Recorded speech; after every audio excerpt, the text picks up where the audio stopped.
अब हम पहुंच चुके हैं the part 4 of the cash book champion series और आज मैं आपको कराने वाला हूं जो सभी बच्चों की डिमांड है, yes, double column cash book. बहुत बच्चे कंफ्यूज होते हैं कि सर ये डबल कॉलम कैश बुक क्या है, कैसे बनाते हैं। आज के लेक्चर के बाद आपको ये जितने भी डाउट्स हैं डबल कॉलम कैश बुक के वो सारे आपके हवा हो जाएंगे। So without wasting time let's start the lecture double column cash book. देखो बच्चों, ये डबल कॉलम कैश बुक होता क्या है। अभी तक आपने सिंगल कॉलम किया, सिंगल कॉलम में क्या होता था, एक ही कॉलम होता था कैश का, मतलब जितनी भी कैश की ट्रांजैक्शन है वो कैश बुक में, और जो नॉन कैश है जैसे कि बैंक की ट्रांजैक्शन, क्रेडिट ट्रांजैक्शन, वो सब कहां पे होती थी, जनरल प्रॉपर के अंदर। पर डबल कॉलम कैश बुक में एक और कॉलम मैंने ऐड कर लिया। कौन सा ऐड कर लिया, बैंक कॉलम ऐड कर लिया। मतलब डबल कॉलम में दो कॉलम होंगे, एक होगा आपका कैश कॉलम और एक होगा आपका बैंक कॉलम। कैसे,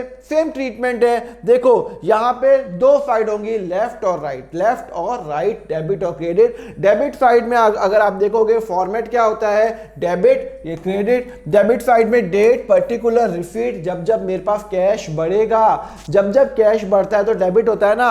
अरे भैया कैश क्या है, एसेट, बढ़ेगा तो डेबिट। बैंक क्या है, मेरा एसेट, बढ़ेगा तो डेबिट। दोनों में डेबिट होगा। तो यहां पे पर्टिकुलर, वाउचर नंबर, एलएफ और कैश और बैंक। अभी तक मैंने कैश कॉलम बनाया था, अभी ये एक और ऐड कर लिया, बैंक कॉलम। तो इसका मतलब है कैश और बैंक की जितनी भी एंट्रीज होंगी वो मेरी कहां पे होगी, डबल कॉलम, जिसको मैं टू कॉलम कैश बुक भी बोलता हूं।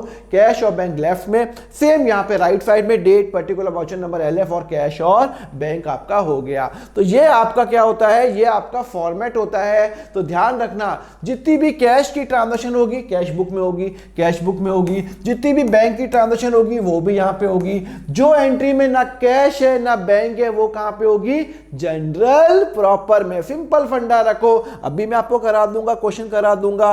तो अगर आपका फॉर्मेट है तो आप देखो ये आपका कैपिटल है, ये आपका ओपनिंग कैश बैलेंस है, फिर बैंक में पैसा आया, ये रिसीट है। जब जब बैंक में पैसा आएगा एसेट बढ़ेगा, तो यहां पे ये 3 लाख पैसा आया, 1 लाख पैसा, 1 lakh, 3 lakh cash, interest income आई, सेल्स हुई, ये हुई, ये हुई, ये हुई, ये मेरा खर्चा हुआ, ये मेरा खर्चा हुआ, ये मेरा कैश में खर्चा, बैंक में खर्चा, और ये मेरा बैलेंस निकल गया। क्लियर है। अच्छा, अब यहां पे मुझे एक आपको चीज बतानी थी कि यहां पे कैश कॉलम का हमेशा जो बैलेंस होगा वो डेबिट बैलेंस ही होगा। क्या होगा, कैश का जो बैलेंस होगा, कैश का जो बैलेंस होगा वो हमेशा क्या होगा, वो डेबिट। ये आपका जो बैलेंस आ रहा है, 1 मिनट, ये जो बैलेंस आ रहा है कैश का जो बैलेंस होगा वो हमेशा डेबिट बैलेंस होगा। मतलब मैं आपको सिंपल सा आपको कंसेप्ट बताता हूं, या तो कैश है या कैश नहीं है। मेरे जेब में या तो पैसे पड़े हैं 2000 रुपए या 0 रुपीज हैं। क्या मैं ऐसे बोल सकता हूं मेरी जेब में पैसे पड़े हैं -2000 रुपीज? नहीं, या तो है या नहीं है।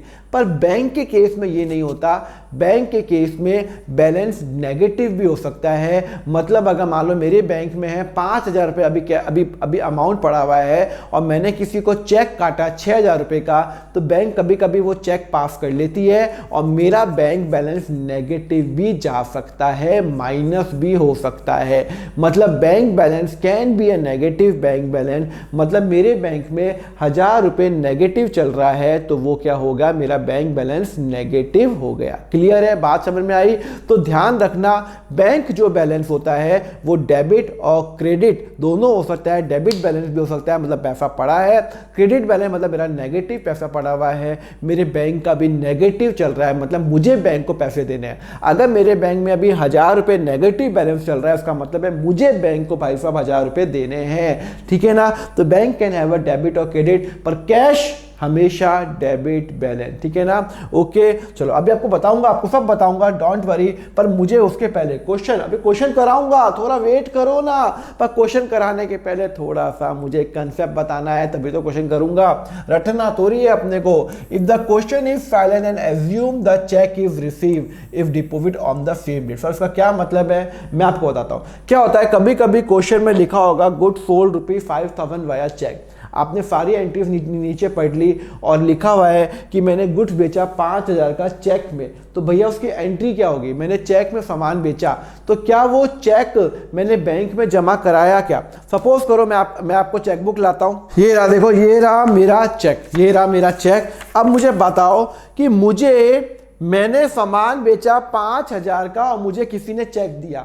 अगर क्वेश्चन साइलेंट है, आपने पूरा क्वेश्चन पढ़ लिया, आपको पूरा क्वेश्चन पढ़ना पड़ेगा, यस ये जो क्वेश्चन आपको कराने वाला पूरा क्वेश्चन आपको पढ़ना है, तो आपने पूरा क्वेश्चन पढ़ लिया और क्वेश्चन में नहीं लिखा हुआ कि मैंने चेक कब डिपॉजिट कराया बैंक को, तो मैं एज्यूम करूंगा कि मैंने सामान किसी को बेचा 5,000 का, उसने चेक दिया और मैं सेम डे बैंक में चला गया, ये रहा मेरा चेक। सेम डे मैं बैंक में चला गया, ये मेरा चेक। समझ में आया? मतलब उसने मुझे पैसा दिया, चेक दिया, ये मैंने अपने जेब में नहीं रखे, मैं बैंक में मैंने सेम डे जमा करा दिया, मतलब मैं सेम डे बैंक में चला गया। तो इसकी एंट्री क्या होगी? अभी आपको कंसेप्ट बताऊंगा कि मैंने सामान बेचा और मैं सेम डे मैंने बैंक में वो चेक जमा करा दिया। सामान बेचा, उसने चेक दिया, मैं आज ही बैंक चला गया, मैंने चेक जमा करा दिया, तो मेरा बैंक बैलेंस आज ही बढ़ गया। 15 अप्रैल को सेल्स होती है मेरी इनकम, तो ये क्रेडिट होगा, और बैंक होता है मेरा एसेट, जब बढ़ेगा तो वो डेबिट होगा। तो मेरी एंट्री क्या होगी? Bank debit. मेरी एंट्री क्या होगी? मेरी एंट्री होगी bank debit to sales account. मैंने कितने का सामान बेचा? 5,000 का, ठीक है ना, 5,000 का सामान बेचा, ये मेरी सेम डे में एंट्री होगी, ठीक है ना।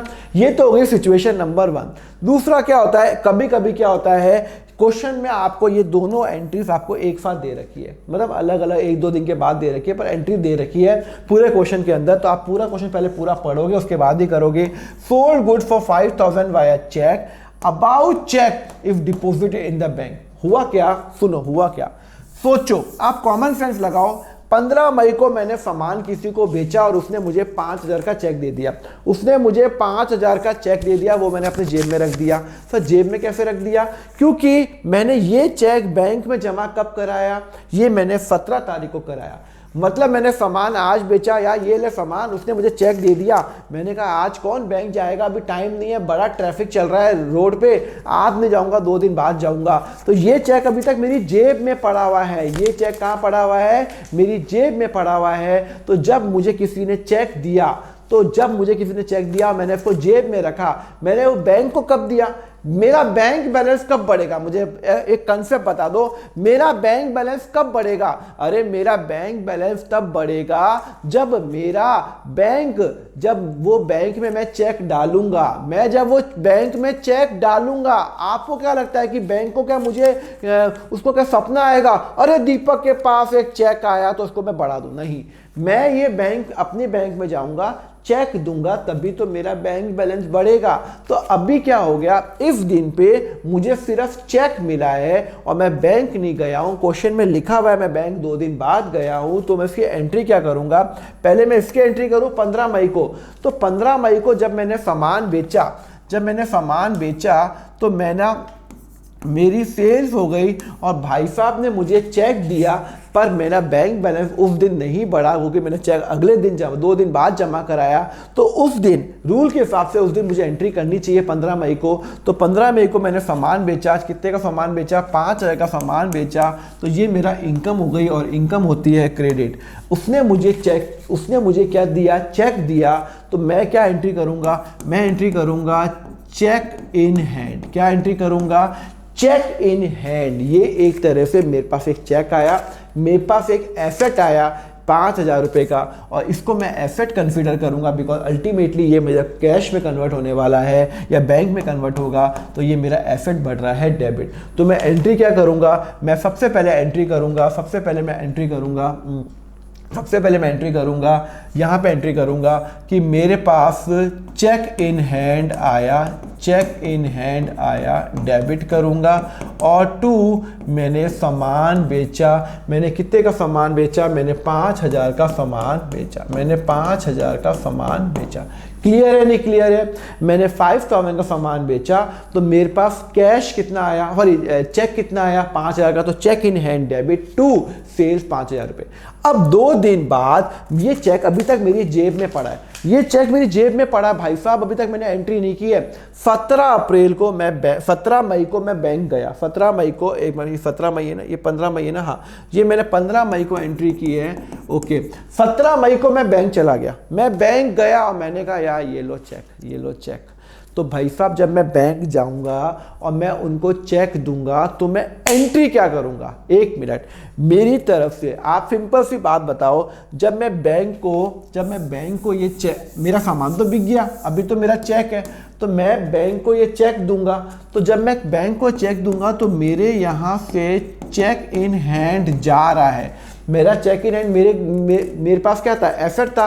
अब वो मेरा एसेट क्या हो रहा है? कम हो रहा है। मेरा चेक मैं बैंक को दे रहा हूं, मैं अपना एसेट बैंक को दे रहा हूं, तो ये हो जाएगा क्रेडिट एसेट जब कम होता है। और बैंक क्या करेगा? मेरा बैलेंस कितने से बढ़ा देगा? मेरा बैलेंस बढ़ा देगा 5,000 रुपये से। मेरा बैलेंस बढ़ा देगा 5,000 रुपये से। तो मेरा जो बैंक बैलेंस है वो 5,000 रुपये से बढ़ जाएगा, तो मेरा एसेट बढ़ जाएगा डेबिट। समझ में आया? तो 17 तारीख को मेरा बैंक बैलेंस बढ़ जाएगा, तो मेरा बैंक बैलेंस बढ़ जाएगा, तो बैंक डेबिट, और मेरे यहाँ से चेक इन हैंड जा रहा है 5,000 रुपये। कंसेप्ट समझ में आया?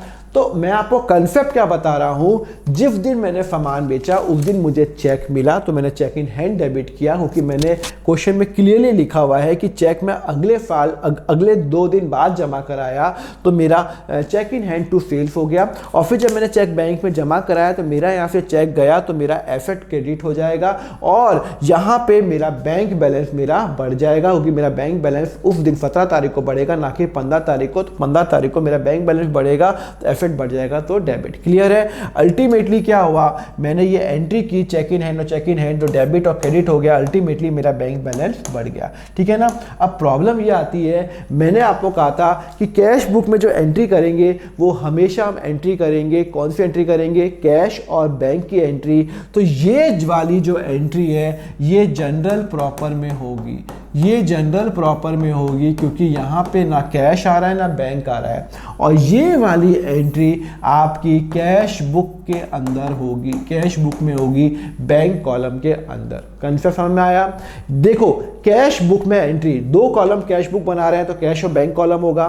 तो कैश बुक में जो भी एंट्री होगी वो कहाँ पे एंट्री होगी? वो कैश बुक में वो कैश की या बैंक की एंट्री कैश बुक में होगी, और नॉन कैश नॉन बैंक की एंट्री आपके जनरल प्रॉपर में होगी। तो यहाँ पे ना कैश और बैंक कुछ भी नहीं आ रहा, ये चेक इन हैंड बैंक तो रही है, चेक है भैया, तो वो जनरल प्रॉपर में, और यहाँ पे बैंक आ रहा है तो वो मेरा कैश बुक में। क्लियर है? चलो यहाँ पे समझ में आया? चलो, जब भी मैं कभी किसी को खर्चा पे करूंगा, जब मैं किसी को चेक देता हूं, तो मैं हमेशा एज्यूम करूंगा कि उसी दिन मेरा बैंक माइनस हो गया। अगर मैंने किसी को खर्चा दिया, मैंने सपोज करो रेंट पे किया और मैंने उसको चेक दिया, तो मैं चेक इन हैंड नहीं करूंगा, क्योंकि मैंने तो भैया उसको चेक दे दिया। मैंने एक रेंटल, मेरे पास मेरा एक लैंडलॉर्ड है, मुझे उसको रेंटल पे करना पड़ता है 6,000 रुपये। मेरे पास एक रेंटल का, मैंने 6,000 का चेक बनाया, ये लो 6,000 रुपये का चेक बनाया, और मैंने वो जो चेक है वो किसको दे दिया? अरे भाई किसको दे दिया? मैंने अपने लैंडलॉर्ड को दे दिया। खर्चा हो गया। तो उसके केस में मुझे नहीं पढ़ना वो चेक मेरा कब जमा कराए, मुझे कोई मतलब नहीं है, मैंने तो अपना रेंटल पे कर दिया। रेंटल होता है खर्चा, तो यहाँ पे हो जाएगा खर्चा। और मैंने किसी को चेक देता हूं, तो जब मेरा एसेट माइनस हो रहा है, मेरा बैंक माइनस हो रहा है, क्रेडिट हो जाएगा। मुझे कोई फर्क नहीं पड़ता वो चेक 10 दिन बाद जमा कराए या 100 दिन बाद जमा कराए, मैंने तो चेक दे दिया, तो cash account debit, rent account debit to bank. तो जब मैं किसी को खर्चा पे करता हूं तो चेक इन हैंड नहीं आएगा, मैं एंट्री क्या करूंगा? मैं एंट्री करूंगा रेंट डेबिट टू बैंक करूंगा, और इसकी जो एंट्री होगी वो होगी मेरी कैश बुक में एंट्री होगी, बैंक कॉलम के अंदर। क्लियर है? बात समझ में आई? ओके। जब मैं किसी को खर्चा पे करूंगा तो मुझे चेक इन हैंड से मतलब ही नहीं, बिकॉज़ मेरे पास तो चेक पड़ा ही नहीं है। हाँ, जब मैं कोई मुझे चेक देता है तो मेरे पास चेक इन हैंड आता है। क्लियर है? अब एक काम करते हैं, क्वेश्चन करते हैं, तभी तो अपना कंसेप्ट समझ में आएगा। चलो क्वेश्चन करते हैं। क्या लिखा हुआ है? जून 1 को ओपनिंग कैश बैलेंस 20,000 रुपए है। डबल कॉलम कैश बुक बनाओगे, डेट, पर्टिकुलर, LF और ये वाउचर नंबर LF कैश और बैंक, ये लेफ्ट साइड और ये राइट साइड कैश। क्वेश्चन अगर साइलेंट है तो हम एज्यूम करेंगे मेरे पास पैसा पड़ा हुआ है। कैश का हमेशा बैलेंस डेबिट बैलेंस ही होता है वैसे भी। तो 1 जून को टू बैलेंस ब्रॉट डाउन, हमेशा बैलेंस मेरा ओपनिंग बैलेंस कैश का हमेशा यहाँ पे ही आएगा। 20,000 रुपये मेरे पास कैश पड़ा हुआ है और बैंक बैलेंस पड़ा हुआ है 45,000। क्वेश्चन में नहीं लिखा ये ओवरड्राफ्ट है नहीं है, तो मैं एज्यूम करूंगा बैंक में मेरा 45,000 रुपीज़ मेरा बैलेंस पड़ा हुआ है। तो बैंक में बैलेंस पड़ा हुआ है 45,000 रुपीज़। क्लियर है? हाँ, समझ में आ गया। तो कैश का बैलेंस और बैंक का बैलेंस हमेशा पॉजिटिव होगा अगर क्वेश्चन साइलेंट हुआ तो। कैश का तो हमेशा पॉजिटिव होता है, डेबिट बैलेंस ही होता है। बैंक का अगर साइलेंट है तो लिखा हुआ है 45, तो 45 मेरा बैलेंस पड़ा हुआ है। फिर लिखा हुआ है मैंने सामान बेचा कैश में 5,000 का। तो देखो आप क्या करोगे, आपने सामान बेचा तो आपका सेल्स हो गई और आपके पास कैश आ गया। क्वेश्चन क्लियर है कि मैंने कैश में सामान बेचा, कितने का बेचा? मैंने 5,000 का मैंने सामान बेचा, तो 5,000 का मैंने सामान बेचा तो मेरी इनकम बढ़ गई, क्रेडिट हो गई और मेरा कैश बढ़ गया। और जब मेरा कैश बढ़ता है तो वो डेबिट। सर एक बात बताओ, ये कैश की एंट्री है या बैंक की एंट्री है? मैंने कैश में सामान बेचा तो मेरी एंट्री क्या हो गई? मेरी एंट्री हो गई for cash debit to sales. मैंने कितने का सामान बेचा? 5,000 का।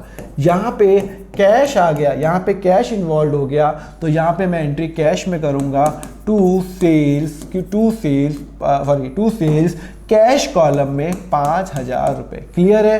कैश कॉलम में बढ़ूंगा क्योंकि मेरा कैश बढ़ा है या बैंक बढ़ा है? कैश बढ़ा है, तो मैं यहाँ पे कैश कॉलम, कैश डेबिट हो रहा है तो कैश के डेबिट साइड में आ जाओ, डेबिट साइड में आ जाओ। टू सेल्स हो रहा है तो यहाँ पे टू सेल्स हो जाएगा 5,000 रुपये। ये ट्रांजेक्शन कब की है? ये है 4/6/24 को। क्लियर है?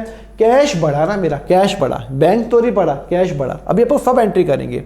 पेड रेंट बाय चेक, मैंने रेंट पे किया चेक के थ्रू। जब मैं किसी को रेंट पे करता हूँ तो भैया मैं एंट्री क्या करूँगा? मैंने रेंट पे किया और मैंने उसको चेक पे कर दिया। इसमें चेक इन हैंड नहीं आता। जब मैं किसी को खर्चा देता हूं तो चेक इन हैंड नहीं आता। तो रेंट है मेरा खर्चा, तो ये हो जाएगा डेबिट। और बैंक है मेरा एसेट, और मैं किसी को जब चेक देता हूं तो मेरा बैंक बैलेंस भाई साहब कम हो जाएगा। और जब मेरा बैंक बैलेंस कम होगा तो वो हो जाएगा मेरा क्रेडिट। तो मैं एंट्री करूंगा rent account debit to bank करूंगा। तो मैं एंट्री क्या कर रहा हूं? मेरा खर्चा है rent account debit, rent debit to bank. मैंने कितने का दिया? मैंने रेंट दिया आपको 4,000 रुपये का, 4,000 रुपये का रेंट दिया, 4,000 रुपये का। क्लियर है? नहीं क्लियर है? एकदम क्लियर है। अब इसकी एंट्री क्या करेंगे? इसकी एंट्री अपन करेंगे, सुनो, रेंट पे किया मैंने 4,000 रुपये का, मेरा बैंक के थ्रू पेमेंट कर दिया क्योंकि क्वेश्चन में लिखा हुआ है चेक के थ्रू मैंने पेमेंट किया। तो इसकी एंट्री जनरल प्रॉपर में नहीं होगी, इसकी एंट्री कहाँ पे होगी? कैश बुक में होगी। सिंगल कॉलम कैश बुक नहीं, डबल कॉलम बना रहा हूँ तो बैंक में होगी। बैंक हो रहा है क्रेडिट, तो बैंक के क्रेडिट साइड में आ जाओ। डेट क्या लिखी हुई है? 7 अप्रैल। तो 7 जून बैंक के क्रेडिट साइड में आ जाओ। बैंक हो रहा है क्रेडिट, अपोजिट में नाम है रेंट, तो यहाँ पे लिखो आप बाय रेंट। और मैंने कितना रेंट पे किया? 4,000। बैंक कॉलम से मेरा माइनस होगा। समझ में आया? मेरा ओपनिंग बैलेंस 45 था, मैंने 4,000 किसी को रेंट पे किया चेक में, तो अब मेरा 45 माइनस 4 41 बैलेंस ही रह गया। बैंक कॉलम मेरा क्रेडिट हो रहा है। तो यहाँ पे एक ही बुक में कैश और बैंक दोनों आ गए, तो यहाँ पे एंट्री करूंगा बैंक तो बैंक, कैश का कैश। क्लियर है? ओके, चलो और एंट्री करते हैं। Paid Vineet salary by cheque, मैंने विनीत की सैलरी चेक के थ्रू दी 1,500 रुपये। तो जब मैं किसी को सैलरी देता हूँ और मैंने उसको चेक दिया तो मेरा बैंक माइनस होगा।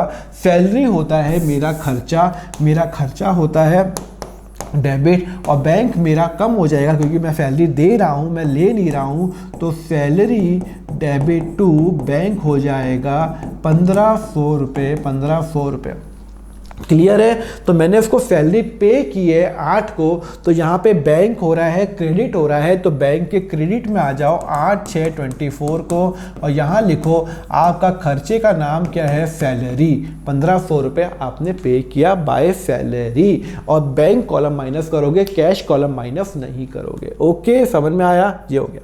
9 तारीख को goods sold and payment receive by cheque. मैंने गुड्स बेचा और मुझे पेमेंट चेक में मिल गया। मैंने गुड्स बेचा और मुझे पेमेंट चेक में मिला। मैंने आपको एक बात क्लियरली कही थी कि जब भी आप क्वेश्चन करो आपको पूरा क्वेश्चन पहले पढ़ना है। डबल कॉलम कैश बुक में आपको पूरा क्वेश्चन पढ़ना है। तो देखो, goods sold and payment receive by cheque, आगे लिखा हुआ है sold goods to Ravi and cheque in cheque is not deposited now, cheque of Ravi deposited in the bank. ये वाला चेक मैंने बैंक में जमा कराया। इसका मतलब है कि इसका ये जो 9 तारीख है, ये जो 9 तारीख है, good sold and payment receive by cheque, इसका मेरा पेमेंट मेरा चेक में आ गया और मैंने सेम डे बैंक में जमा करा दिया।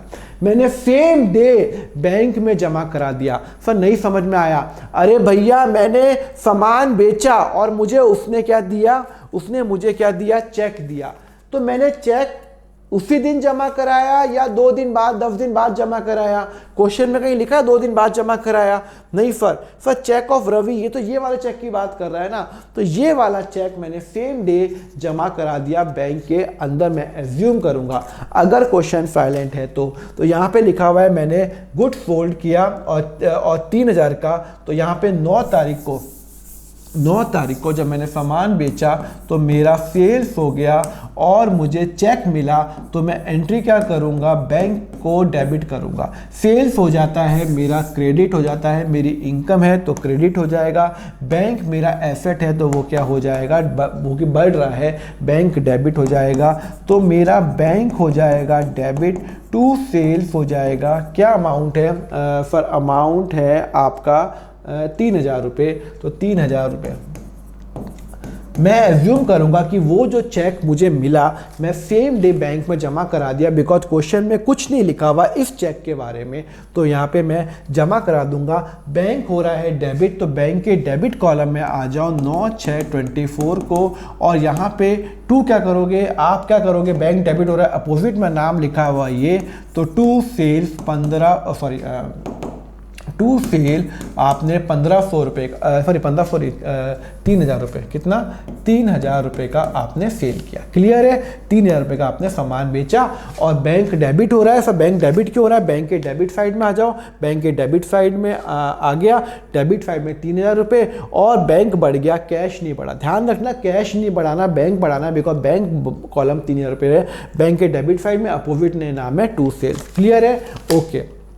उसके बाद लिखा हुआ है, अब आया बड़ा इंपॉर्टेंट पॉइंट जो मुझे आपको बताना है। 10 तारीख को मैंने सामान रवि को बेचा चेक में और cheque not deposited till now. लिखा हुआ है क्वेश्चन में, क्लियर बता रखा है कि भैया मैंने रवि को सामान बेचा, उसने भाई साहब ने मुझे चेक दिया पर चेक अभी तक उसने जमा नहीं कराया। मैं आपको बता चुका हूं, अगर कोई मुझे चेक देता है और मैं चेक जमा नहीं कराता हूं तो मैंने सेल्स की, पहली बात तो मैंने लिखा है ना, मैंने सेल्स की है, तो मैंने सेल्स की है 4000 रुपये की और रवि ने मुझे चेक दिया है पर उस दिन मैंने चेक बैंक में जमा नहीं कराया, तो मैं बैंक को डेबिट नहीं कर सकता। मैं एक अलग करूँगा, चेक इन हैंड 4000 रुपये और सेल्स होती है मेरी इनकम, सेल्स होती है मेरी इनकम, तो ये हो जाएगा क्रेडिट। चेक इन हैंड होता है मेरा एसेट, मेरे पास चेक आया, बैंक में जमा नहीं कराया तो मैंने अपनी जेब में रखा ना, 4000 रुपीज़, तो ये मेरा यहाँ पे डेबिट होगा, मेरा एसेट बढ़ रहा है। तो मेरी एंट्री क्या होगी, मेरी एंट्री होगी cheque in hand debit to sales 4000 रुपये। अब मुझे बताओ ये एंट्री मेरी कैश बुक में आएगी या नहीं आएगी? बैंक कॉलम में एंट्री आएगी नहीं आएगी? नहीं। कहीं पे बैंक आ रहा है क्या? नहीं। कहीं पे कैश आ रहा है? नहीं। Cheque in hand is not bank, तो आ रहा है क्या? नहीं आ रहा। तो ये एंट्री मेरी जनरल प्रॉपर में होगी, ये एंट्री मेरी जनरल प्रॉपर में होगी और मैं एंट्री क्या करूँगा, 4000 रुपये ना, तो 10 जून को मैं एंट्री करूँगा, 10 जून को मैं एंट्री करूँगा, ये वाली एंट्री जो करूँगा कि भैया मुझे चेक मिला, चेक इन हैंड डेबिट किया और मैंने सेल्स की, कितने की सेल्स की, 4,000 रुपये की। कितने की सेल्स की, 4,000 रुपये की। क्लियर है? हाँ सर क्लियर है। ओके चलो, अब अगले दिन 2 दिन बाद मैंने वो जो रवि से जो मुझे चेक मिला था वो मैंने बैंक में जमा करा दिया। अभी चेक कहाँ पड़ा है, मेरी जेब में पड़ा है। देखो मेरी जेब में पड़ा है। 17 तारीख को मुझे टाइम मिल गया, 12 तारीख को मुझे टाइम मिल गया और ये चेक मैं बैंक में जमा कराने गया। तो जब मैं बैंक में जमा कराने गया बच्चों, तो मैं एंट्री क्या करूँगा, देखो मैं बैंक में जमा करा रहा हूँ, बैंक में जमा करा रहा हूँ। तो जब मैं कोई चीज़ बैंक में जमा कराता हूँ तो मेरे यहाँ से क्या जा रहा है, मेरे यहाँ से चेक इन हैंड जा रहा है। मैंने ये बैंक को चेक दिया तो यहाँ पे मेरे यहाँ से चेक गया। तो जब मेरे यहाँ से एसेट मेरा माइनस हो रहा है, इसको मैंने एसेट कंसीडर किया था ना, अरे अभी थोड़ी देर पहले तो मैंने एसेट कंसीडर किया ना इसको, हाँ तो यहाँ पे एसेट कंसीडर किया तो मेरा एसेट जा रहा है क्रेडिट और मेरा बैंक बैलेंस बढ़ जाएगा। मैंने बैंक को जमा दिया, बैंक ने देखा हाँ चेक आ गया और वो मेरा उसने बैंक बैलेंस बढ़ा दिया और यहाँ पे मेरा बैंक बैलेंस बढ़ जाएगा डेबिट 4,000 रुपये से 4,000 रुपये से। अब इसकी एंट्री करो सर, इसकी एंट्री करूँगा bank debit to cheque in hand, cheque in hand for 4,000 रुपये, 4,000 रुपये।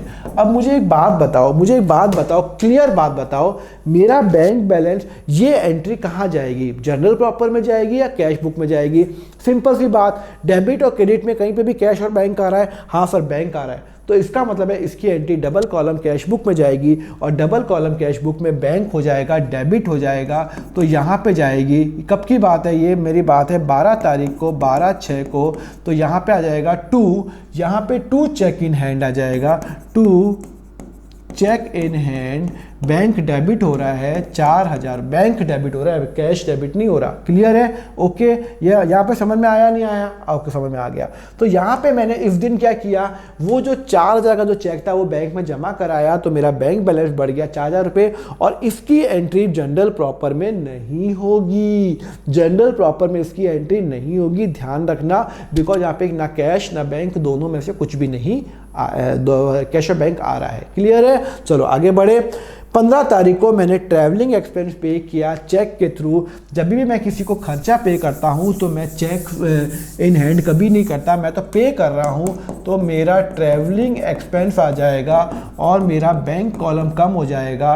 कितने का मैंने पे किया, 2,000 रुपये का, 2,000 रुपये और मेरा ट्रैवलिंग एक्सपेंस मेरा खर्चा है तो डेबिट होगा। बैंक मेरा एसेट है वो क्रेडिट होगा बिकॉज मेरा बैंक माइनस में जा रहा है। तो मेरा ट्रैवलिंग एक्सपेंस टू बैंक, मेरा बैंक बैलेंस माइनस हो रहा है 2,000 रुपये, 2,000 रुपये। अब अच्छा एक बात बताओ, ये एंट्री 15 तारीख को मैं अपने कैश बुक में करूँगा या नहीं करूँगा? करूँगा बिकॉज मेरा बैंक आ रहा है, इसमें चेक इन का कोई कंसेप्ट ही नहीं होता। जब मैं पेमेंट करता हूँ तो मेरा ट्रैवलिंग एक्सपेंस टू बैंक आ रहा है। तो यहाँ पे कब की एंट्री है, ये 15 की एंट्री है। तो 15/6/24 बाय ट्रैवलिंग एक्सपेंस कितने रुपए हैं, 2,000 रुपये, 2,000 रुपये। क्लियर है? बैंक हो रहा है क्रेडिट तो बैंक के क्रेडिट साइड में आ जाओ, अपोजिट में नाम ट्रैवलिंग एक्सपेंस आपका हो गया 2,000 रुपये। आपका क्वेश्चन आपका खत्म हो गया। अब आपको क्या करना है, आपको बैलेंस निकालना है। तो देखो पहले कैश का बैलेंस निकालोगे, कैश का और कैश को कंपेयर करो, 20 और 5 25, यहाँ पे कुछ भी नहीं है तो आपका 36/24 को बैलेंस हो जाएगा by balance carried down. Cash का बैलेंस हो जाएगा 25। भाई टोटल 20 और 5 25,000, यहाँ पे 25,000 हो गया। यहाँ पे कुछ भी नहीं है, मतलब मेरे पास ओपनिंग में कैश था 20,000, 5,000 का मेरा सामान बिका, 5 टोटल कैश हो गया 25,000 का और 25,000 का मेरा बैलेंस है। अब मैं बैंक का बैलेंस निकालूंगा, 45 + 3 + 4 कितना होता है, 52 कितना होता है। इसका जो टोटल है, इसका टोटल की बात करते हैं। अब हम इसकी टोटल की बात करते हैं, बैंक की टोटल की बात करते हैं। फिर 45 + 48, 48 और 52, तो यहाँ का टोटल आ रहा है फिर 52, कितना आ रहा है, 52 आ रहा है। और यहाँ का तो 25 आ ही रहा था। और यहाँ का टोटल कितना आ रहा है, 4 और 5 कितना आ रहा है, 7,500। 4,000 + 2,000 + 1,500, 7,500। तो मतलब मेरा बैंक में इतना पैसा पड़ा था ओपनिंग, इतना आया, टोटल 52 हो गया। 45 प्लस 3000 प्लस 45,000 प्लस 3000 प्लस 4000, 52 आया मेरे पास पैसा, और मेरे यहाँ से 4000 गया, 1500 गया, 2000 बचा। तो मेरे पास अभी कैश का जो बैलेंस, बैंक का जो बैलेंस है वो 45,200 रुपीज़ पड़ा हुआ है। 45,200 रुपीज़ पड़ा हुआ है। क्लियर है? एक बार चेक कर लो 52,000, हाँ एक मिनट, 52,000 माइनस 4,000 माइनस 2,000 माइनस 1500, 44,500 ये बैंक का बैलेंस पड़ा हुआ है। आप इसको बैलेंस कर लोगे, 25,000 रुपये एंड 52,000 रुपये दोनों का टोटल हो गया।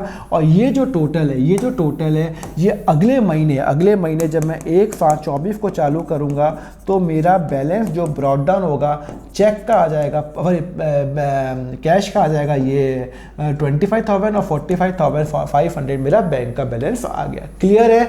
तो यहाँ पे कैश का बैलेंस और बैंक का, और ध्यान रखना कैश का बैलेंस हमेशा क्लोजिंग बैलेंस यहीं आएगा, बैंक का यहाँ पे भी आ सकता है, यहाँ पे भी आ सकता है, वो मैं आपको कराने वाला हूँ। बैंक ओवरड्राफ्ट का क्वेश्चन भी आपको कराने वाला हूँ। कंसेप्ट समझ में आया? ओके। अब आपके ना मन में ना बहुत सारे वो बच्चे भी पूछते हैं, फिर हम प्रैक्टिस कहाँ से करें? तो देखो प्रैक्टिस के लिए मेरे पास एक बहुत ही प्यारी बुक है ओसवाल पब्लिशर की, एक्सीलेंट बुक है। ये मैं एक्सीलेंट क्यों बोल रहा हूँ? देखो मेरे पास कपल ऑफ रीजन है।